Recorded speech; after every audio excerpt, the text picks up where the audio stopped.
नमस्कार दर्शक बंधु जय जगन्नाथ कथा ओडिशार न्यूज चैनल को पुणी थरे आपण मानकु स्वागत। आज 27 जून शनिवार चलंतु आज बड़ खबर गुडी ऊपर नजर पकाइबा। तो दर्शक बंधु सर्वप्रथम आरंभ करबा खबर नंबर 1। खरा हो कि वर्षा नाही टेंशन। तो भुवनेश्वर वासी खुशी खबर। भुवनेश्वर जनपथ में लगिला सोलार बेंच।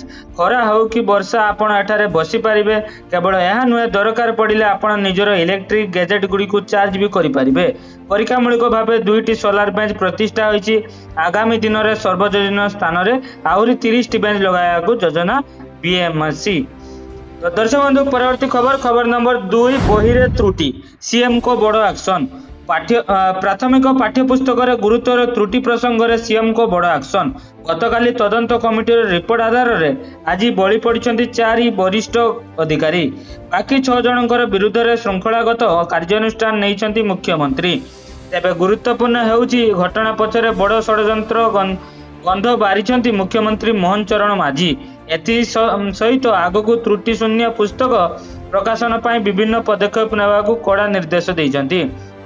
दर्शक बंधु परवर्ती खबर नंबर 3। जदि आपण पुरी मंदिर को जाउछंती बुलिया पई केउठी करिवे पार्किंग।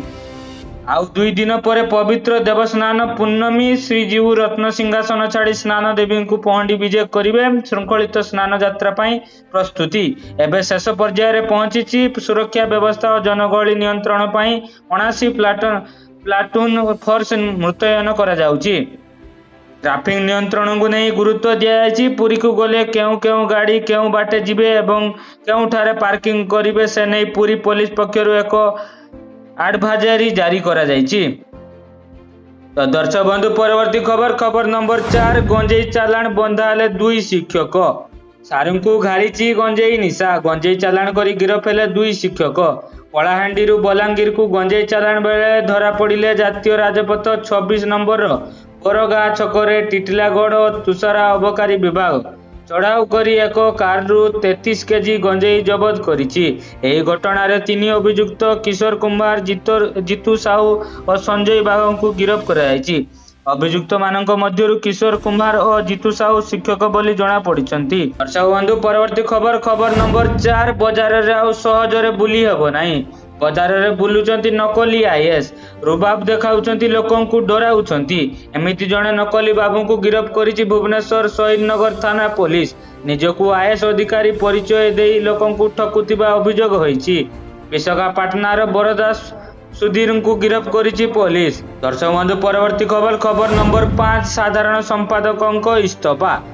तो राम मंदिर अयोध्या रे थिबा मामला रे चंपत राय को इस्तफा। श्रीराम जन्मभूमि तीर्थ क्षेत्र ट्रस्टर साधारण संपादक पदरु से इस्तफा देइछंती। एही घटना रे ट्रस्टर अन्य जणे सदस्य अनिल मिश्रा मध्य इस्तफा देइछंती।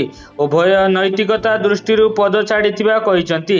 एही मामला रे तदंत करिथिबा एसआईटी रो प्रारंभिक रिपोर्ट आसीबा परे सेमाने इस्तफा देइछंती। दर्शक बंधु परवर्ती खबर नंबर 6। व्यवसायी को हत्या 4 स्पेशल टीम गठन। बालेश्वर व्यवसायी को गुली करी हत्या घटना रे पूर्वांचल डीआईजी पिनाका मिश्र प्रतिक्रिया रखिछंती। से कहिछंती प्री प्लानिंग षड्यंत्र करी करा जायछि हत्या। तो हत्याकांड नहीं पुलिस रो हाथ रे गुरुत्व प्रमाण लागिछि। तो हत्यारे 2 प्रकार पिस्तल व्यवहार होईछि। 2 जण गुली करिसंती।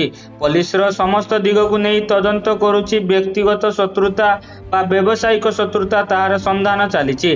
तदंत पई 4टी टीम गठन होइतिबा पूर्वांचल डीआईजी सूचना दैछंती। दर्शक बंधु परवर्ती खबर नंबर 7। स्कूल रे पसी शिक्षकों को आक्रमण। विद्यालय रे पसी शिक्षकों को 4 जण दुर्वृत्त मारणात्मक आक्रमण करिसंती।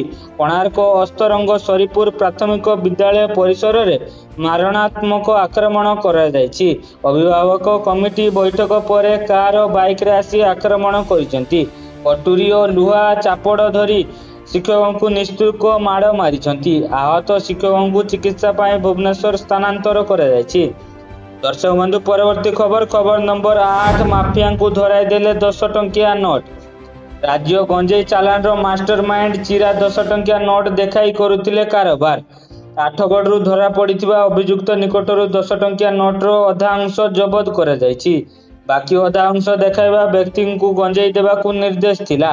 ଆଜି ଗିରଫ 4 ଅଭିଯୁକ୍ତଙ୍କ ନିକଟରୁ ଅଧା ଚିରା 10 ଟଙ୍କିଆ ନୋଟ ଜବତ କରାଯାଇଛି।